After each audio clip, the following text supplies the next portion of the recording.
Côté DPE et audit énergétique, l'objectif de cette conférence est de rappeler à la filière l'ambition de ces nouveaux textes et puis, mesdames et messieurs, de mettre en avant les leviers de fiabilisation. Merci d'être avec nous. Nous allons maintenant laisser la parole à madame Gaëlle Collin.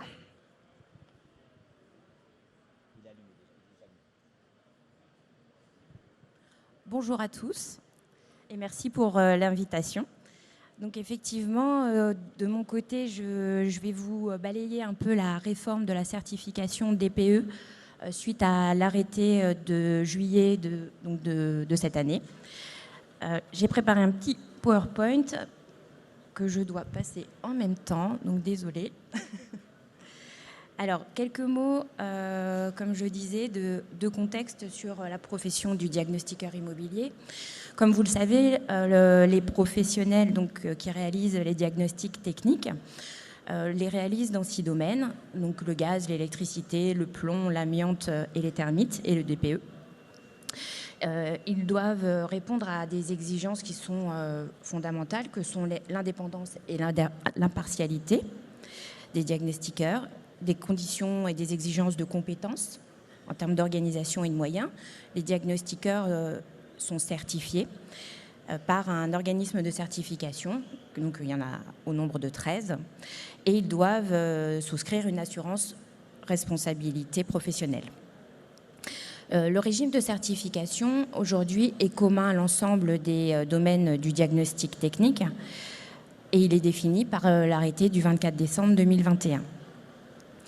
Par le nouvel arrêté qui est paru le 20 juillet 2023, on instaure un nouveau dispositif qui est spécifique au domaine du DPE.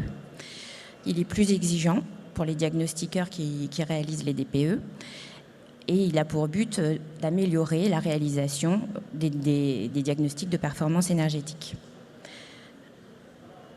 Donc, juste à noter, l'arrêté de 2021 s'appliquera toujours aux autres domaines du diagnostic. En termes de contexte, aujourd'hui, le DPE est un socle de la politique publique de la rénovation énergétique. Donc, il s'inscrit dans les objectifs de lutte contre le dérèglement climatique, pour plutôt la rénovation énergétique des passoires. Aujourd'hui, quelques chiffres. On a 2,9 millions de DPE qui ont été réalisés en 2022. Et on a 9 300 diagnostiqueurs certifiés de DPE. Alors pourquoi cette refonte du DPE?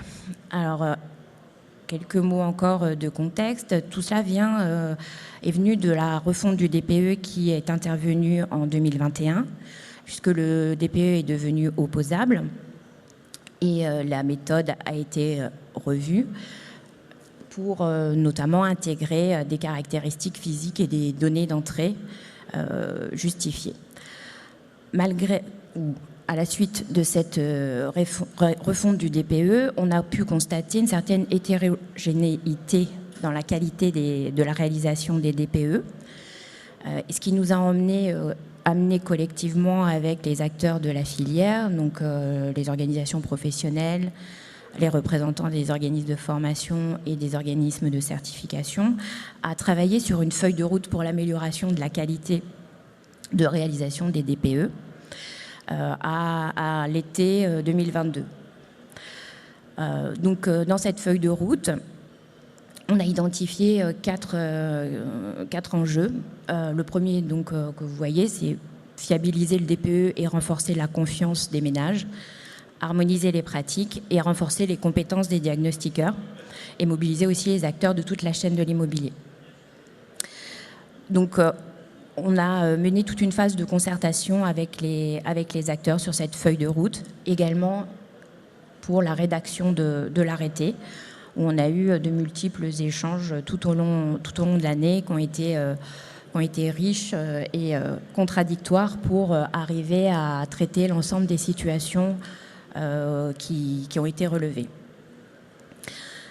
Alors, pour rentrer un petit peu plus dans le détail, donc dans ce dispositif de certification qui devient plus exigeant pour le DPE, voilà les principales mesures. Alors, on vise notamment donc, à renforcer la formation initiale. Donc, cette formation initiale, elle est nécessaire pour obtenir la certification des diagnostiqueurs. Et ce qui est nouveau, c'est qu'on prévoit notamment un temps suffisant de pratique sur le terrain, en situation réelle, et on augmente le nombre de jours de formation, en les rendant pour certains obligatoires en présentiel. Ensuite, on vise aussi à accompagner les nouveaux diagnostiqueurs par la mise en place d'un tutorat. Ça, c'est un dispositif nouveau qui a aussi été introduit après échange avec les acteurs. Donc concrètement, il s'agit de 2 missions qui sont encadrées par les organismes de formation et sous l'égide d'un tuteur. L'idée aussi était évidemment de renforcer les contrôles sur ouvrage et les contrôles documentaires en parallèle pour augmenter leur nombre, encadrer aussi les délais de mise en œuvre dans le cycle et intégrer des contrôles sur ouvrage réalisés a posteriori, donc après réalisation du diagnostic, choisi et organisé par l'organisme de certification. Ensuite, dans notre arrêté, on vise aussi à homogénéiser le contenu et les modalités des examens. Pour tous les organismes de certification, on a prévu la mise à disposition d'un référentiel national de questions pour l'élaboration de l'examen théorique. Donc, une modification aussi de l'examen pratique pour faire de la pratique et élaborer un DPE dans un bâtiment témoin et sur logiciel, mais ça à compter seulement du 1er janvier 2026 pour tenir compte des capacités de faire des acteurs et laisser un peu de temps. Ensuite, on avait aussi comme objectif d'homogénéiser les pratiques, car les organismes de certification, en leur mettant à disposition des grilles de contrôle et des grilles concernant les suites à donner au contrôle. On a aussi mis en place des examens de type CATEST pour dispenser en fait en cas d'écart constaté lors des contrôles, avec la mise à disposition de nouveau d'une banque nationale mise à disposition par le ministère de CATEST, qui a commencé à être élaborée et qui fait actuellement l'objet d'échanges avec les acteurs. Ensuite, on est intervenu aussi sur le volet de la formation continue, en augmentant le nombre de jours de formation continue dans le cycle. Et on a aussi mis en place des CATEST, mais de formation, organisés par les organismes de formation cette fois. Et enfin, on arrive à la fin du cycle. On est intervenu sur les modalités de renouvellement du cycle pour les simplifier en supprimant les examens qui étaient prévus jusque-là et les remplacer par la validation en fait des contrôles et du suivi des formations dans le cycle.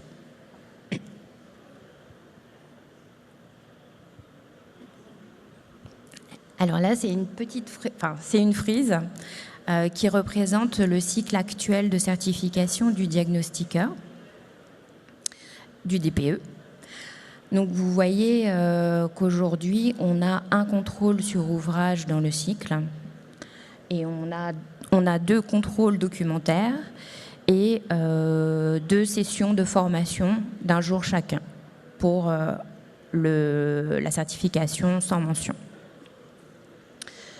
Et un examen pratique et documentaire, comme on l'évoquait tout à l'heure, en fin de cycle, et 3 jours en formation initiale. Aujourd'hui, on passe à 3 contrôles sur ouvrage, vous voyez en rouge, 3 contrôles documentaires.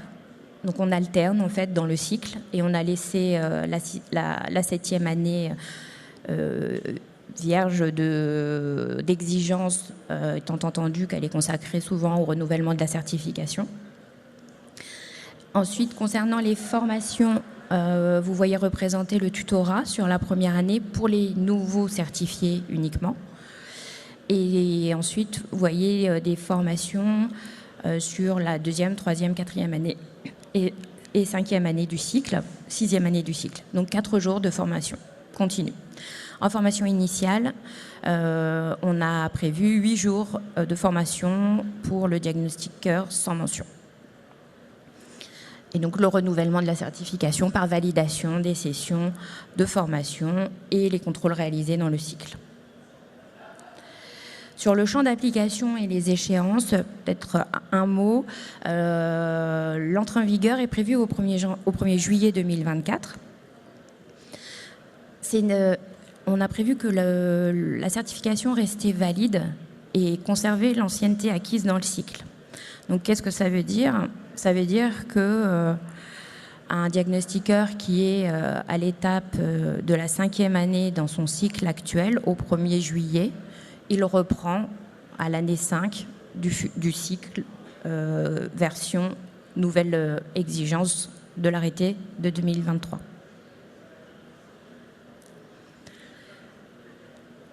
À cela s'ajoute aussi de façon transitoire un délai de 6 mois à partir du 1er juillet 2023, un délai qui est en fait au maximum de 6 mois pour se conformer aux exigences à la fois de formation et de contrôle qui s'appliquent aux diagnostiqueurs. Donc, vous voyez, vous avez un petit schéma. L'idée, c'est au 1er juillet 2024. Si vous êtes en année 2, eh bien, vous avez 6 mois maximum pour réaliser les exigences de l'année 2 en complément de celles de l'année 3.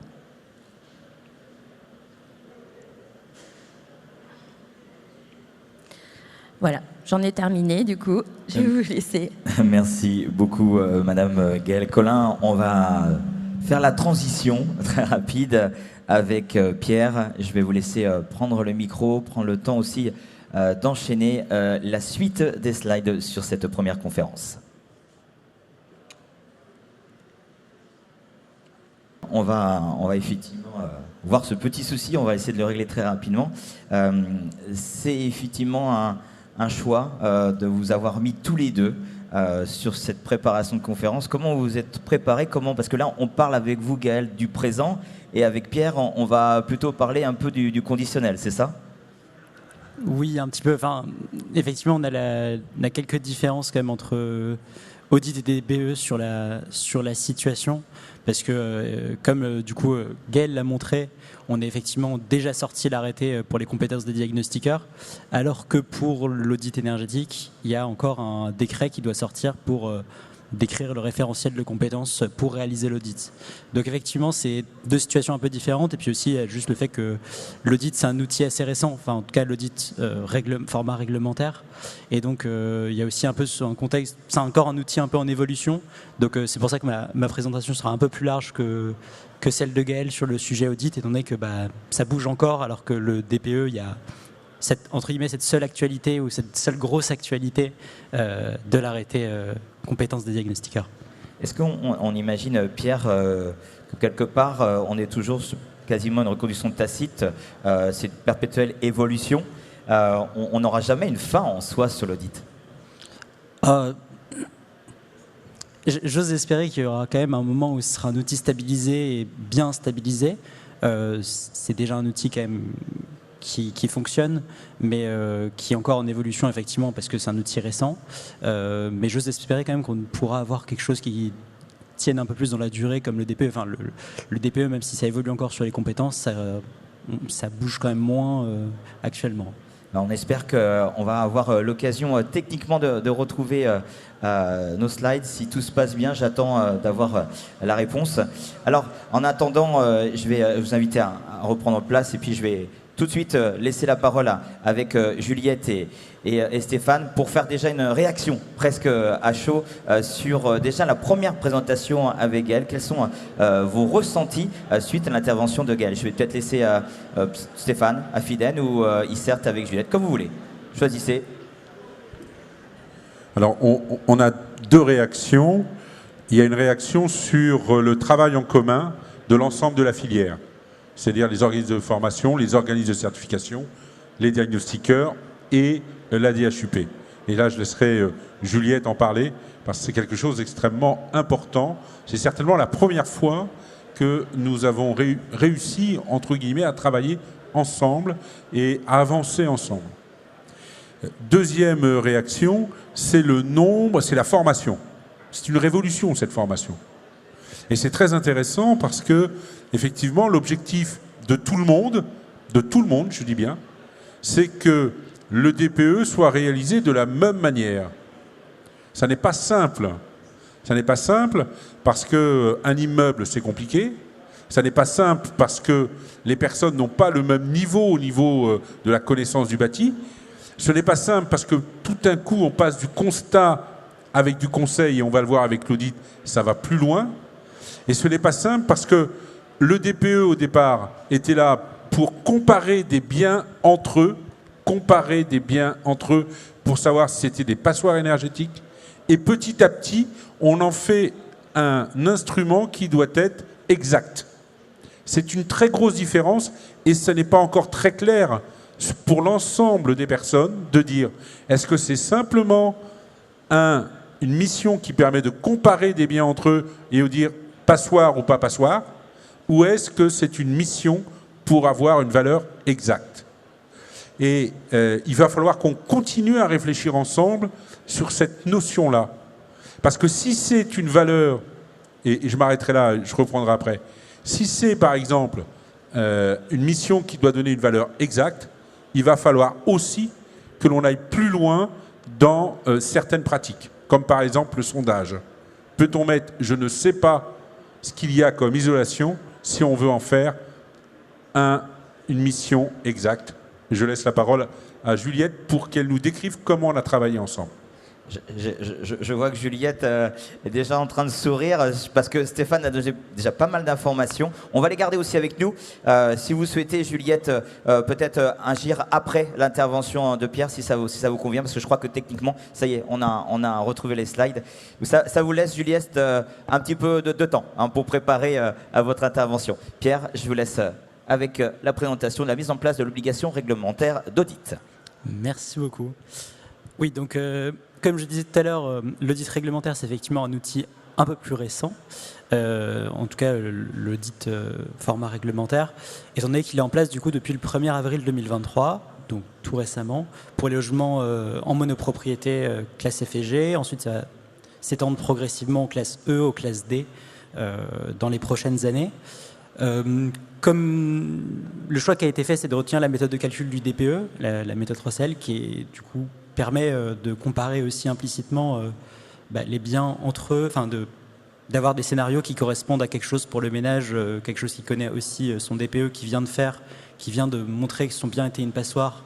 Et donc l'audit va venir compléter et approfondir en fait aussi le DPE qui a été fait, et donc présente des scénarios de rénovation performante en plusieurs étapes ou en une étape, avec les impacts estimés, les coûts des travaux, qui est un aspect important, qui n'est pas forcément simple à réaliser, mais qui est un aspect important pour que l'acquéreur notamment puisse savoir à quoi s'attendre, et ça donne aussi implicitement une valeur, ça permet aussi de compléter entre guillemets l'estimation du bien quand il y a une vente avec cet aspect énergétique qui n'était pas forcément autant pris en compte avant. Et sur les compétences, ça va être du coup les bureaux d'études qualifiés qui réalisent déjà les audits énergétiques hors obligation réglementaire, les architectes formés et les diagnostiqueurs formés, ce qui est un peu une nouveauté effectivement de ce cadre-là, étant donné qu'avant les diagnostiqueurs c'était plus la mission de diagnostic, et donc là on rajoute une mission supplémentaire de conseil et de recommandation de travaux. Donc si on fait un état des lieux de la mise en place de l'obligation là depuis avril, on avait plus de 70 000 audits collectés à la fin août. Donc c'est à peu près le rythme auquel on s'attendait en termes de vente et de réalisation d'audits. Plus de 3 000 diagnostiqueurs qui se sont formés et ont reçu leur attestation de certification pour réaliser l'audit énergétique, en plus des bureaux d'études et des architectes qualifiés qui le réalisaient déjà dans le non réglementaires.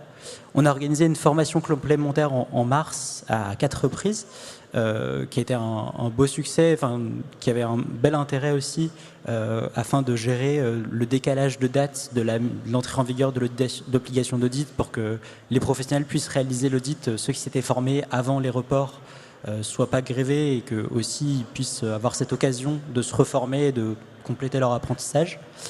On a eu beaucoup de questions sur la mise en place, forcément, d'interprétation des textes, de déclenchement de l'audit. Est-ce que quand on a un bâtiment collectif, qu'est-ce qui déclenche l'audit? On a encore la grille de contrôle des audits pour la qualification qui doit être améliorée et mise en place. À ce stade, on n'a pas eu de blocages majeurs qui ont été particulièrement remontés, mais on a forcément une compréhension du dispositif qui a précisé parce que, par exemple, on n'a pas pu encore analyser les audits qui sont collectés sur l'observatoire ADEME, là où sont collectés aussi les DPE. Donc ça peut nous apporter des informations aussi sur la manière générale dont ils sont faits.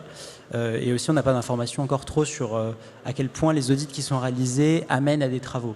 Et ça, c'est aussi l'intérêt aussi de ces audits-là. Le but, c'était d'avoir un audit qui soit fait au moment de la vente, au moment où le bien peut être potentiellement inoccupé, et donc avoir des travaux à ce moment-là, là où au moment où c'est le plus propice. Donc, comme je mentionnais tout à l'heure, c'est un outil qui est un peu moins stabilisé que le DPE, forcément.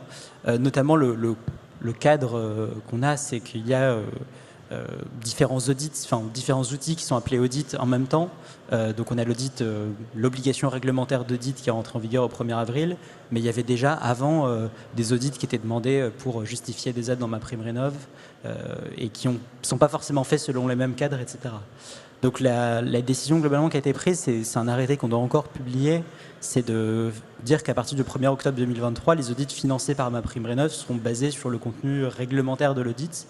Donc pour différentes raisons sur lesquelles je vais revenir, mais avec une période de transition qui devrait durer jusqu'à mi-2024 environ, avec progressivement la fin des audits réalisés selon l'ancien contenu, ensuite la fin du financement des audits qui ont été réalisés avant la deadline, et progressivement donc un passage à ce qui est exigé pour bénéficier du financement dans MaPrimeRénov', ça va être le contenu format réglementaire, mais c'est un contenu minimal qui peut être complété dans le cadre de la réalisation de l'audit, dans le cadre de la relation contractuelle. Ce qui n'est pas quelque chose d'idéal, on le sait forcément dans le cadre des dispositifs d'aide, mais c'est le choix qui a été fait afin notamment de simplifier pour les ménages, parce que là, du coup, on va uniquement se baser sur la méthode 3CL, donc le ménage pourra, en théorie, l'audit qui va être réalisé donne exactement le DPE qu'il aura après les travaux, donc il est quand même un outil utile pour se projeter et voir le résultat. Et on aura aussi moins de complexité en termes de réalisation et d'utilisation de l'audit, notamment dans des cas assez rares, mais qui peuvent exister, où un audit est réalisé, il y a des travaux qui sont faits, l'audit est financé dans le cadre de MaPrimeRénov', mais en fait, derrière, il ne peut pas justifier d'une obligation réglementaire, alors que c'est un audit énergétique. Et on a des complexités comme ça qui on voulait simplifier pour les ménages. C'était l'essentiel du but. Et préciser aussi que dans les évolutions en cours, il y a aussi le déploiement de mon accompagnateur Rénov' qui vient un peu se rajouter à ça, qui va être obligatoire à partir du 1er janvier 2024 en cas de rénovation d'ampleur. Et donc, les prestations de mon accompagnateur Rénov' incluent un audit. Et donc, il y aura aussi cette montée en charge, entre guillemets, des audits dans le cadre des formats réglementaires, dans le cadre des dispositifs incitatifs. Et donc, pour revenir sur les compétences et ceux qui réalisent l'audit, on a donc un référentiel de compétences pour les diagnostiqueurs qui réalisent l'audit qui doit être publié là en fin d'année et dont la mise en œuvre va se faire probablement au cours de l'été 2024. Enfin, la période de transition va probablement se faire au cours de l'été 2024, qui vise à définir les compétences pour les diagnostiqueurs qui réalisent l'audit. Parce qu'on n'a pas encore sorti ce référentiel de compétences, on est encore dans un cadre dérogatoire depuis qu'on a commencé à faire l'audit.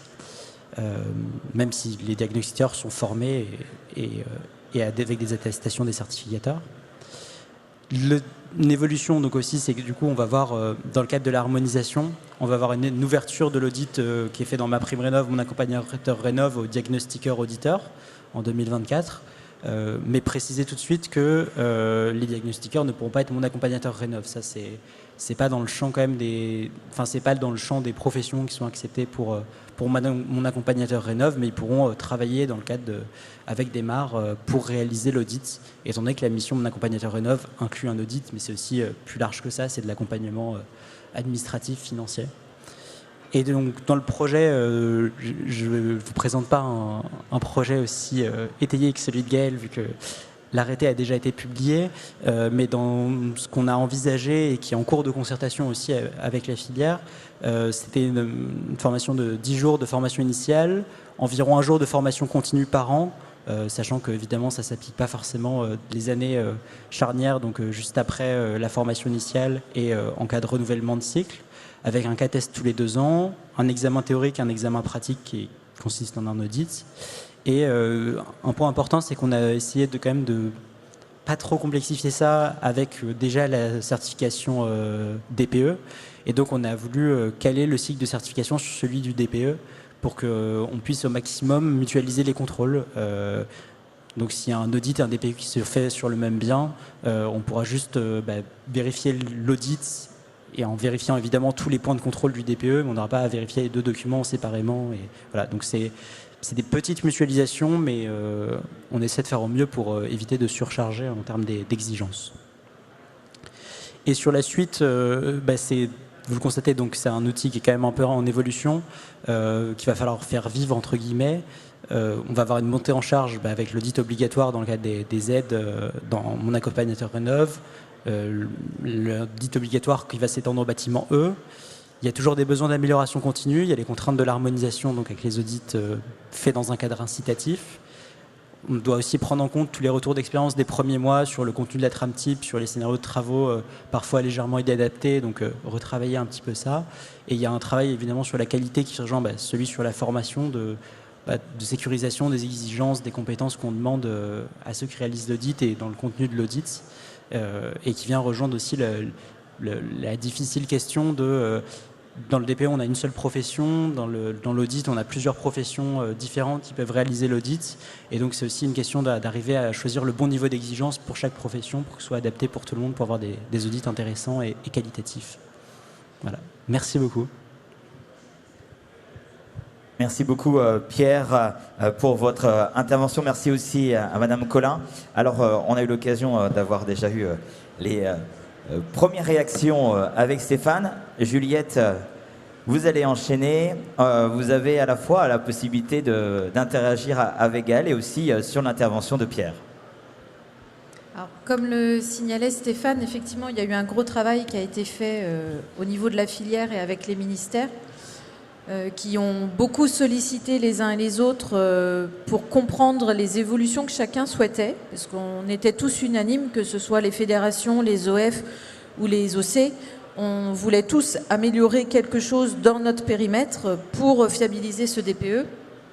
Mais il était important de confronter nos besoins et nos moyens de le faire. Donc c'est ce qui s'est fait sur le travail commun qui a été présenté au ministère, parce qu'on a tous des contraintes dans nos différents métiers, nos différentes professions, et on est arrivé à un consensus, on va dire, voilà, sur ce texte qui a des impacts forts pour tous. C'est pour ça aussi qu'il y a un délai de mise en œuvre, parce que nous, OF comme OC, on a un travail à fournir pour être prêt au moment de l'entrée en vigueur, même s'il y a des entrées en vigueur échelonnées. Voilà, on a besoin, on voit bien avec le renforcement des contrôles, le renforcement de la formation, de recruter des professionnels compétents, référents sur ces dossiers-là. Donc toute la profession se met en marche, et pour ça, on l'a souvent salué, mais on le redit aujourd'hui, c'était agréable ce travail en commun, cette ouverture aussi du ministère pour entendre les sujets, les contraintes des uns et des autres, et ça se poursuit aujourd'hui avec l'audit énergétique. Donc voilà, il y a un travail de fond et c'est plutôt bien. Concernant les interventions, alors il y a des sujets qui n'ont pas forcément été présentés, comme l'évolution de l'entrée dans cette certification, que ce soit sur la partie DPE, mais aussi sur l'audit énergétique, les fameux prérequis qui ont évolué. On a beaucoup parlé de l'impact que ça allait avoir sur les diagnostiqueurs qui sont aujourd'hui certifiés. Pour l'audit énergétique, on est en phase de transition sur une période un peu charnière, voilà, où nous, OC, on a délivré une attestation sur la base d'une attestation de formation, donc sans validation des compétences, mais seulement sur vérification d'une formation suivie. Ce dispositif permanent, on l'attend aussi pour que l'audit énergétique soit fiable dès le début et qu'on n'arrive pas à une situation comme on a connu sur le DPE qui a été beaucoup décrié, malheureusement, parce que la grande majorité des diagnostiqueurs travaillent correctement. Donc aujourd'hui, on renforce leur rôle. Voilà, avec l'opposabilité du DPE, ils ont un vrai rôle à jouer dans la rénovation énergétique et on a tous un vrai rôle à jouer dans la rénovation énergétique. En termes de questions, moi, je n'ai pas forcément de questions précises parce que c'est vrai qu'on... Moi, j'en ai une avec vous, Juliette. Est-ce que c'est vraiment la première collaboration efficiente entre vous et le rapport avec le ministère? Alors Gaël, vous pouvez aussi réagir. Est-ce que c'est vraiment une première fois où ce qui a été fait avec le DPE et ce qui est en cours avec l'audit, c'est une vraie collaboration, une remontée d'informations pour que vous puissiez avancer? Alors, pour avoir travaillé avec différentes équipes du bureau, c'est la première fois qu'on est autant entendu en amont. Effectivement. Enfin, vraiment, on a pu échanger sur plein de choses. Il y avait une vraie ouverture. Et c'est la première fois que la filière travaille aussi en commun entre les FEDE, les OF et les OC, même si on a toujours été... on a toujours travaillé les uns à côté des autres, mais là, on a travaillé ensemble. Et je pense que ça ne s'arrêtera pas forcément là. On parle DPE, audit énergétique, mais il y a plein d'autres domaines. Donc voilà, aujourd'hui, il y a quelque chose qui est ressorti de ce travail et qui va perdurer. Enfin, je vais peut-être demander à Stéphane. Mais... Oui, alors avant de laisser la parole avec Stéphane, mais allez-y, vous pouvez prendre. Gaël, est-ce que forcément, ça ne peut être que positif d'avoir cette interaction avec toutes les filières? Évidemment, enfin, je pense que c'est forcément positif d'avoir cette interaction. Et là, les enjeux sont tellement importants pour le ministère et pour l'État qu'on a besoin d'avoir ces échanges, ces remontées et de poursuivre la collaboration. Et cette collaboration avec le DPE, on le retranscrit aussi avec l'audit énergétique, hein, Pierre, c'est ça? Oui, tout à fait. On a des échanges aussi qui sont, je pense, un petit peu moins développés pour l'instant parce que peut-être on est dans une phase un petit peu plus amont. Voilà, faut qu'on développe aussi ces échanges au-delà des remontées d'informations, des retours sur les documents, etc. Mais c'est un travail qu'on essaie de mener effectivement pour profiter aussi de ces échanges. Enfin, c'est un vrai intérêt pour nous de partager tous les retours dans le cadre aussi de l'audit. Là, forcément, Stéphane, quel est le positionnement de la FIDEN avec ces deux interventions, à la fois sur le DPE et l'audit énergétique? Bien sûr. Alors, premièrement, c'est indispensable cette collaboration car nous avons tous le même objectif. C'est vraiment important de mettre ça en exergue. Nous avons tous les organismes de formation, les organismes de certification, les diagnostiqueurs, bien entendu, et la DHUP. Il n'y en a pas un qui a un autre objectif. Deuxièmement, effectivement, on a beaucoup travaillé avec les OC et avec les diagnostiqueurs, nous, organismes de formation, pour faire évoluer. Et ce n'est pas simple, parce que le DPE, c'est 2006, et donc nous avons plus de 15 ans de DPE et presque 20 ans de DPE. Et ce n'est pas aussi simple que ça de changer les méthodes. Troisièmement, nous, organismes de formation, on a eu une révolution, entre autres avec le Covid, sur la manière de former les personnes. Tout d'un coup, on est passé en distanciel et certains organismes sont passés en distanciel pur. Et aujourd'hui, il faut que l'on réadapte ça parce qu'on s'est aperçu que faire du distanciel pur n'était pas une bonne chose dans la formation pour adultes. Donc il faut qu'on fasse du distanciel, parce qu'il y a des tas de choses que l'on peut faire en distanciel, mais aussi du présentiel. Hein. Ensuite, on parle de la filière, mais il va falloir aller plus loin. Il va falloir aller avec les professionnels de l'immobilier. Parce qu'aujourd'hui, le DPE, l'audit doit être présenté au moment de la première visite. C'est très important cet élément-là. Il doit être présenté au moment de la première visite. C'est-à-dire que notre acquéreur doit se projeter avec l'audit dans les mains. C'est-à-dire aussi, on a de plus en plus de banques qui demandent le DPE et l'audit avant d'accepter un financement. Donc vous voyez que quand on parle de filière, c'est même pas la filière du diagnostic, c'est la filière de l'immobilier avec un grand I qui permet de rassembler tout le monde. Et ça, c'est un élément extrêmement important dans la compréhension de l'objectif. Et donc, le DPE et l'audit sont au centre d'une réflexion autour du bâtiment. Et que pour arriver à notre neutralité carbone en 2050, c'est plus qu'une révolution. On est en marche. Mais c'est très très compliqué. Parce que nous avons des personnes qui sont propriétaires d'un bien immobilier qui est en G, qui sont absolument incapables de faire des travaux parce que financièrement, ils ne peuvent pas. Parce qu'aujourd'hui, tout ce qui est projeté, il y a encore un certain nombre de questions et que l'on n'a pas toutes les réponses. Et donc, le travail en commun que nous sommes en train de faire n'est qu'un début dans notre collaboration entre l'administration et puis l'ensemble de la filière. Si je reviens, et je m'arrêterai là après, parce que sinon on peut être là jusqu'à midi, mais c'est pas grave, hein, puisque sur le stand d'Artémis, on offre de la bière et le repas, donc c'est pas un problème. Et donc, en termes de formation, nous allons là aussi sur une révolution. Vous avez vu 10 jours de formation initiale. C'est tout à fait normal, parce que les personnes qui viennent en formation initiale n'ont pas le même niveau en termes de bâtiment. Et que pour passer du constat au conseil, il faut aller beaucoup plus loin en termes de formation. Mais néanmoins, on a chez nous une révolution en termes de formateurs, parce qu'il faut qu'on arrive à ce que les personnes vraiment veuillent apprendre, et là maintenant veuillent changer les façons de faire. On n'a pas parlé d'un élément extrêmement important dans les décrets, c'est les grilles d'évaluation. Les grilles d'évaluation, c'est une révolution, là aussi. Si aujourd'hui, je me permets, là c'est en off, personne ne nous écoute, mais si aujourd'hui, on fait passer un certificateur avec les grilles d'évaluation de 2024, c'est la misère.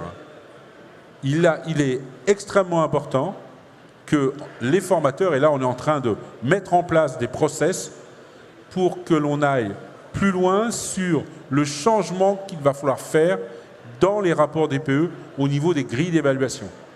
Il faut voir que si jamais on se trompe de plus de 10% entre la hauteur d'un plafond ou la mesure des surfaces vitrées, c'est un écart majeur. Alors bien entendu, on ne doit pas se tromper de plus de 10%. Mais néanmoins, et si on se trompe de 5 à 10, c'est un écart mineur.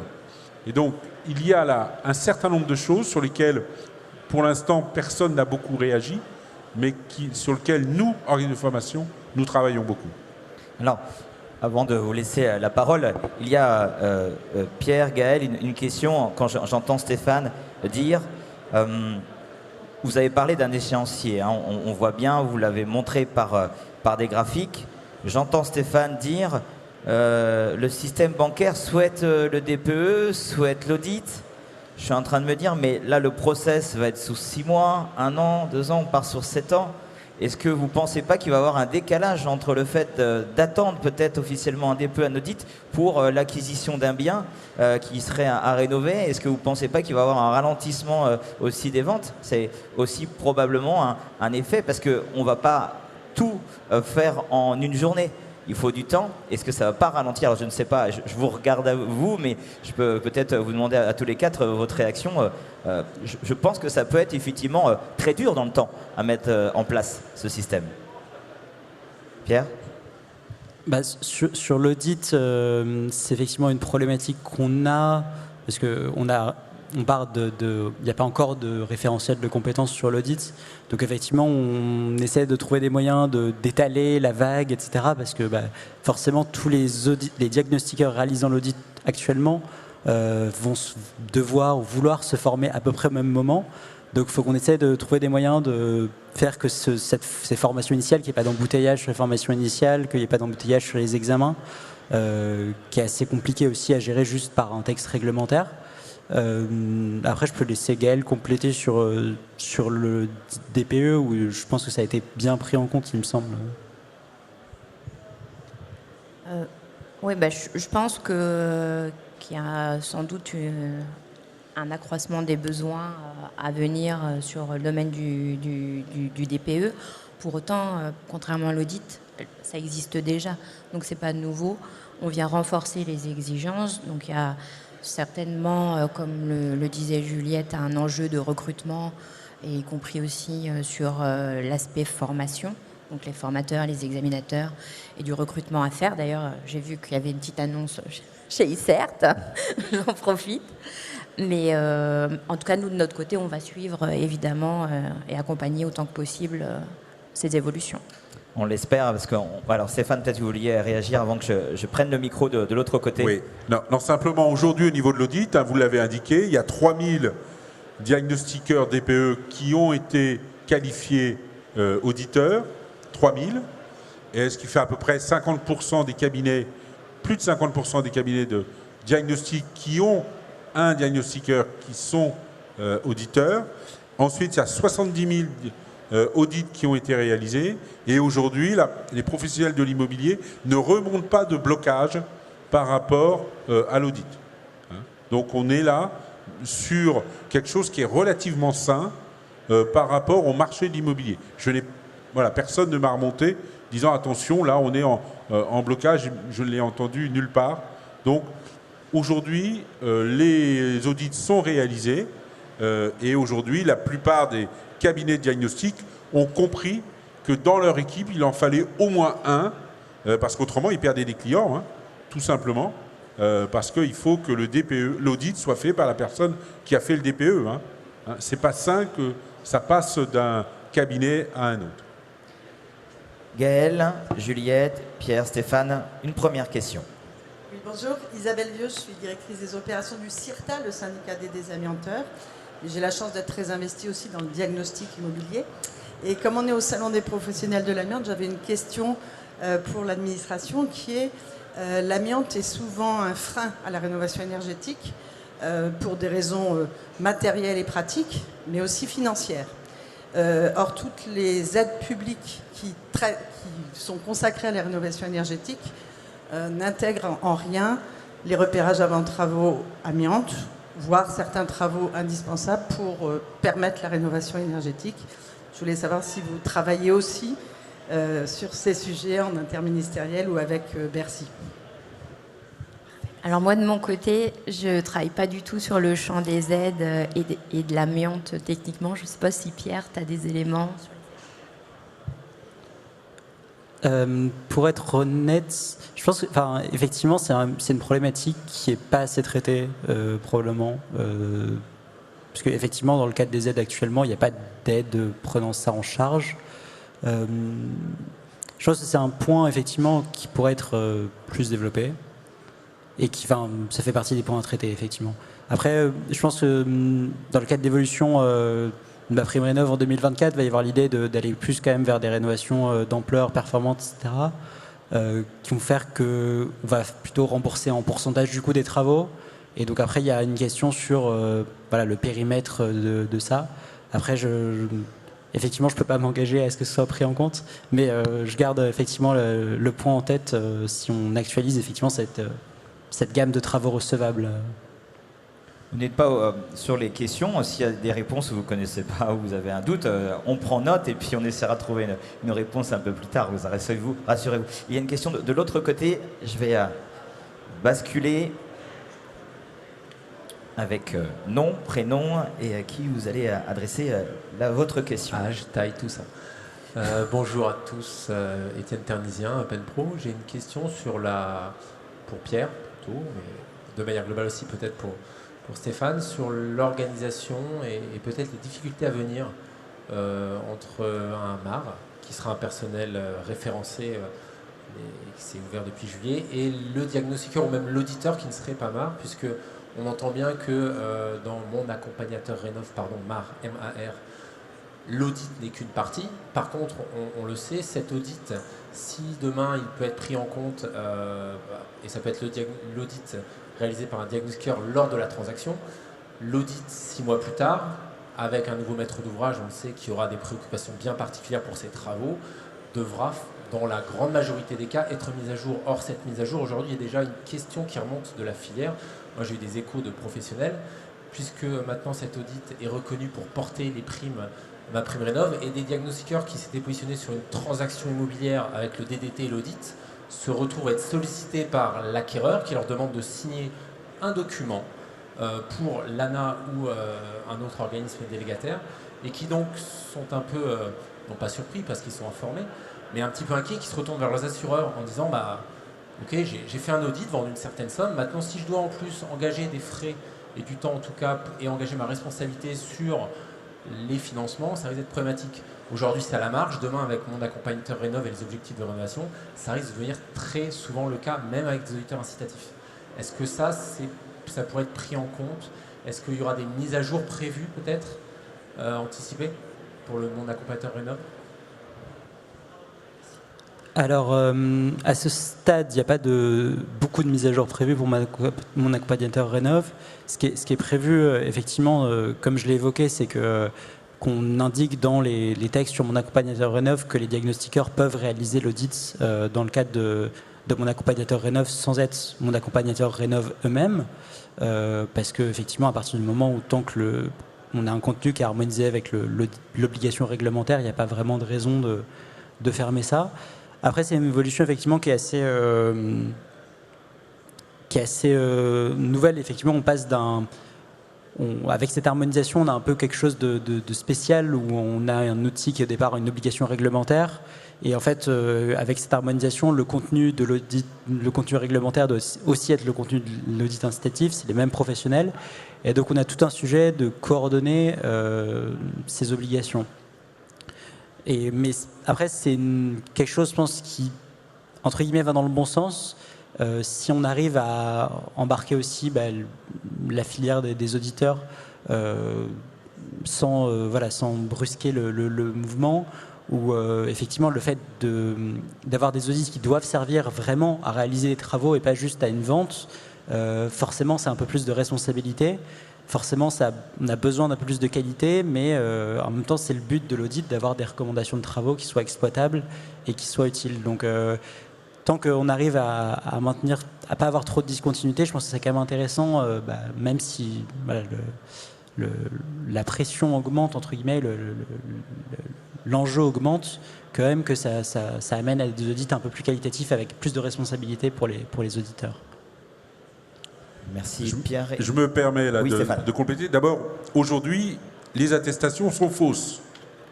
Quand on regarde les références, et ça c'est un élément important, puisque je voulais faire un email, je m'en suis aperçu la semaine dernière. Donc un grand merci Étienne pour cette réflexion. Les attestations sont fausses, c'est as soon as possible pour modifier les références de ces attestations. Parce que là, grosso modo, moi j'ai interdit à un de mes diagnostiqueurs de signer, parce qu'il signe un faux, étant donné les références qu'il y a. Deuxièmement, il faut absolument qu'on soit en cohérence. Et vous savez qu'en France, quand un professionnel vient derrière un professionnel, le premier truc qu'il fait, c'est ce qu'il a fait, l'autre, c'est mauvais. Ça, c'est un vieux réflexe français. Je ne sais pas si dans les autres pays c'est comme ça, mais chez nous, ça marche extrêmement bien. Et il ne faut pas que... Alors, on ne va pas transformer les Français, mais néanmoins, il faut réellement que, et peut-être sous votre égide, que la filière des diagnostiqueurs parle à la filière des rénovateurs. Parce qu'on ne peut pas avoir un système où notre priorité, c'est de taper sur l'autre. Et aujourd'hui, le diagnostiqueur est bien dans la vente, dans la transaction. L'acquéreur, petit à petit, va prendre ce document-là pour son projet de vie. Et il ne faut pas que, Un mois après, le rénovateur rénove, c'est pas du tout ça. Alors ça ne veut pas dire qu'on a raison, et que le rénovateur, là, l'accompagnateur rénove, excusez-moi, a tort. J'ai pas dit ça. Je dis simplement que on est là vraiment dans une même lignée et il faut absolument, et je pense que c'est de votre responsabilité, que nous nous parlions et que nous fassions ensemble de faire évoluer les positions de chacun. Et nous, en tant que formateurs, on est désireux de bien avoir cette jonction pour aider les diagnostiqueurs dans cette mission. Mais revoyez d'abord, dès cette semaine, les documents qui sont sur le site sur les attestations, parce qu'elles sont fausses. Stéphane, on a peut-être une réaction ici, de notre côté là. Bonjour. Fabien Beau, la Nantaise du diagnostic. Ça résonne. Moi, j'avais une question pour Monsieur Pierre. Excusez-moi, je n'ai pas votre nom. Monsieur Icage. Moi, concrètement, donc, je fais les DPE, je fais les audits et je souhaiterais être mon accompagnateur rénov. Parce que vous voulez dissocier ces deux activités. Je trouvais que déjà en France, c'est compliqué avec tous ces interlocuteurs, tout le monde est perdu. Et pourquoi vous voulez dissocier tout ça? Moi, je souhaiterais être mon accompagnateur rénov, avec mes compétences. Et voilà, je me posais la question du pourquoi. Alors, je vais pas avoir des réponses incroyables à vous donner, je pense, puisque le périmètre plus largement de mon accompagnateur rénov, c'est pas moi qui en décide. Après, je pense que effectivement, il y a un choix qui a été fait dans mon accompagnateur rénov de ne pas aller jusqu'au diagnostic. Il y a déjà, entre guillemets, je pense, beaucoup d'acteurs différents qui peuvent être mon accompagnateur rénov parce que finalement, il y a à la fois des collectivités, il y a à la fois des bureaux d'études et je pense qu'il y a un peu déjà une difficulté à gérer un peu l'agrément de toutes ces personnes différentes, toutes ces entités différentes. Après, entre guillemets, j'étais pas là, entre guillemets, quand le choix a été fait, en tout cas au départ, de pas inclure les diagnostiqueurs. Je pense que c'est peut-être lié aussi au fait que mon accompagnateur rénov, c'est pas qu'une mission de diagnostic technique, enfin d'audit énergétique, ça fait partie du contenu de la mission, mais il y a tout un contenu qui est l'accompagnement administratif et financier, enfin l'accompagnement dans la réalisation du dossier au-delà de l'audit énergétique qui fait partie de la mission, mais qui peut être sous-traité à un diagnostiqueur auditeur ou un auditeur. Et donc je pense que c'est peut-être aussi dans cette idée de mission d'accompagnement plus large où peut-être il a été considéré que il fallait peut-être avoir un agrément à la structure plus qu'à la personne, vu que c'est un peu un mode de qualification différente. Vous voulez peut-être réagir? Je vois. Voilà. Et excusez-moi, vous pensez que les bureaux d'études ou autres, ils vont pas prendre une personne formée dans son entreprise pour tout faire? Très honnêtement, je ne saurais pas vous répondre. Mais je pense que la problématique est réelle. Ils vont le faire, donc voilà, je vous le dis moi. Donc, voilà. Dans un sens comme dans l'autre, ça va revenir au final à la même chose. Oui. Honnêtement, c'est possible. mon point de vue. Hein. D'accord. Merci. C'est votre point de vue, effectivement. Est-ce qu'il y a une autre question avant de faire la conclusion de cette première conférence? Je regarde. A priori, non. Mesdames et messieurs, j'aimerais que vous preniez le temps d'applaudir Madame Gaëlle Collin avec Monsieur Pierre Icage, Madame Juliette Jeannot et Monsieur Stéphane Prozo. Merci à vous quatre. On va vous souhaiter un très bon salon. Merci de votre présence. Alors, petite question très rapide. Si vous souhaitez, est-ce que je pense que des personnes vont venir me voir en me disant nous aimerions peut-être avoir allez, on va dire une copie de ces slides. Est-ce que c'est envisageable ou est-ce qu'on peut voir autrement? Ça peut vous convenir? Eh bien écoutez, merci beaucoup. Il n'y a pas de souci, on fera une transmission. Merci mesdames, merci messieurs, et nous allons vous libérer.